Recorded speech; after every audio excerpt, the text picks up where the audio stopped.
SIR এর tribunal থেকে এবার সরে দাঁড়ালেন আরেক প্রাক্তন বিচারপতি।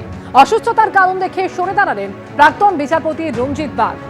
এ সম্পর্কে আরো জানবো, রুমা পাল আমাদের জানাবেন। রুমা, দেখো, জানি নাকি এসআইআর ট্রাইব্যুনাল চলছে এখনো এবং 19 জন বিচারপতি তারা এই কাজ করছেন এবং এই মুহূর্তে যা খবর পাওয়া যাচ্ছে সেটা হচ্ছে ট্রাইব্যুনাল থেকে আরেক অবসরপ্রাপ্ত বিচারপতি সরে দাঁড়িয়েছেন রঞ্জিত কুমার বাগ। তিনি অসুস্থ থাকায় ইস্তফা দিয়েছেন এবং এই মুহূর্তে 19 জন কাজ করছেন। অন্যদিকে জানিয়ে রাখি যে 37 লক্ষ এখানে কেস রয়েছে, সেক্ষেত্রে 38,000-এর মতো নিষ্পত্তি এখনো পর্যন্ত হয়েছে, সেটাই জানা যাচ্ছে।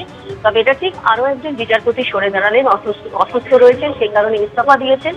তবে এটাও ঠিক, এর আগেও কিন্তু আমরা দেখেছিলাম আরেকজন বিচারপতি এবং বিচারপতি টি.এস. শিবাঙ্গানম, তিনিও কিন্তু সরে দাঁড়িয়েছিলেন। সেক্ষেত্রে তাদের ক্ষেত্রে কিন্তু স্থলাভিষিক্ত করা হয়েছিল অন্য বিচারপতিদের।